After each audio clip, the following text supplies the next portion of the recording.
Moments ago, we saw President Trump land in Davos, live here on the network, where he's prepping to address world leaders, with tensions growing over his threat of tariffs and his push for Greenland. There's the president right there. Our next guest has seen the president's foreign policy at work firsthand. Fox News contributor and former counselor to President Trump, Kellyanne Conway, is already in Davos. She joins us live from Switzerland. It's in the afternoon. Good morning. Good afternoon to you, Kellyanne.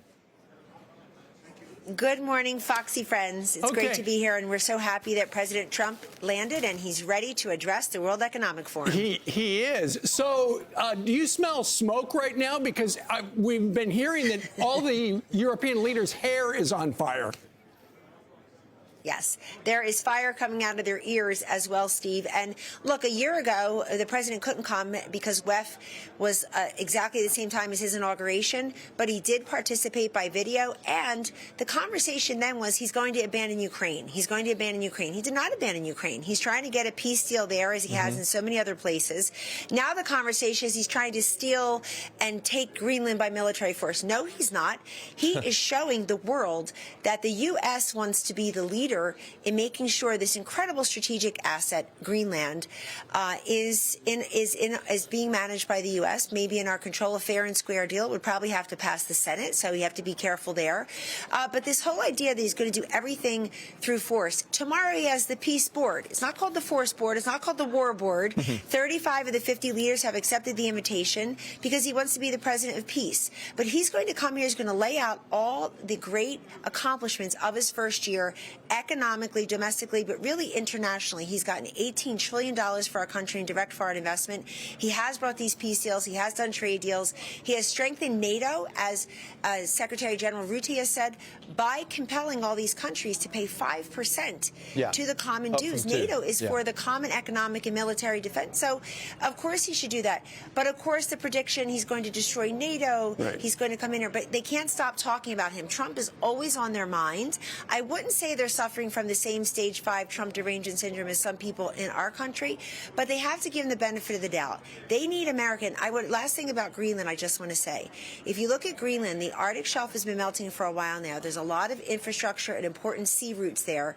Russia has already spent over $110 million there. Yes. How come the same people up in arms that the U.S. may dare want to have Greenland as a strategic asset to help everyone, including Europe, where Ukraine and Greenland are, they don't get up in arms that Russia and China are already there. Yeah, it's so interesting.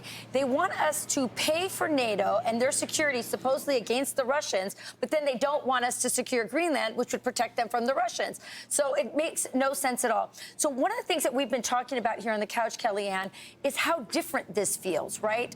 From when Joe Biden was in charge. Everyone's waiting for President Trump to arrive. It feels like nothing starts until he gets there.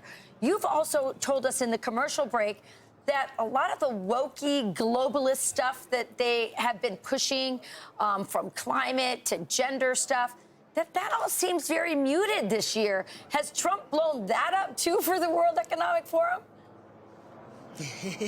Well, they are all waiting for the star of the show, Donald Trump, and that he's been the big talk of Davos for the several days I've been here, obviously. And to your point, though, Rachel, I think it's an important one.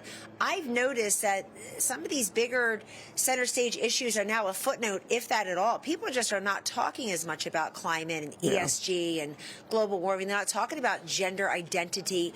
And in fact, right near my hotel, as I walk to the USA House, more on that in a moment, there's a big gender equity, gender equality women's stand-up house. It looks vacant most times I walk by. That must have been the centerpiece of Davos just a few short years ago.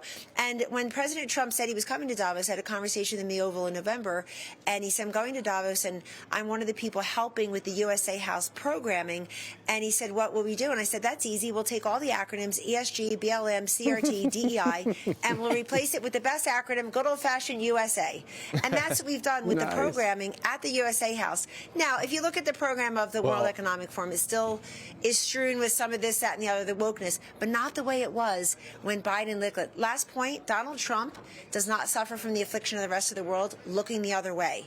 He's somebody who stares those problems, those issues, right? He's got Iran, he has Ukraine, Venezuela. This is a man who's going to help the people in these oppressed countries and always put America first. But why you put America first? You have to shore up the defenses for Europe as well. You have to take out dictators like Maduro, and you have to put people in Cuba and Iran on notice and keep striking these peace deals. And I think 2026 is going to be a great year economically, militarily, and putting America first, but not America alone, beginning with this speech. The president earlier teased news today. You'll probably hear it before we do. You're in Greenland. I guess it kind of feels like it here this week. She's in Switzerland. No, she's in Switzerland. I'm sorry. She's talking Greenland. You're in Switzerland. Not yet. Not yet. It feels like the Alps That here could be this week. arranged. She's looking at property in Greenland. All right. Thank you, Kellyanne. Thank you. I want to be one of the 56,000 Greenlanders might get a check. If people are going to be moving to Greenland before that happens, watch it. Absolutely, the world's biggest island. I'm Steve Ducey. I'm Brian Kilmeade. And I'm Ainsley Earhart. And click here to subscribe to the Fox News YouTube page to catch our hottest interviews and most compelling analysis.